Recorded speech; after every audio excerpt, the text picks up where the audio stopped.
हमारे लिए आज की तलावत इशाया नबी का सहीफ़ा, उसके पहले बाब की 10वीं और फिर 16वीं से 20वीं आयत तक। अय सदूम के हाकमों, खुदावंद का कलाम सुनो। अय अमूरा के लोगों, हमारे खुदा की शरीयत पर कान लगाओ। पस नहाओ और पाक हो और अपने कामों की शरारत मेरी आँखों के सामने से दूर कर दो और बदी करने से बाज आ जाओ। नेकोकारी सीखो, अदल के तालिब हो, मज़लूमों की फरियाद दही करो, यतीमों का इंसाफ करो और बेवा के हामी हो।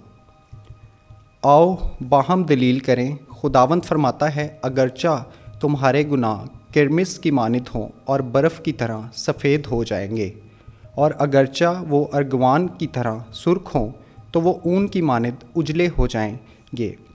अगर तुम चाहो और तुम सुनो तो तुम ज़मीन की अच्छी चीज़ें खाओगे, पर अगर तुम इनकार करो और सरकश हो तो तलवार तुम्हें खा जाएगी, क्योंकि खुदावंद अपने मुंह से फरमाता है।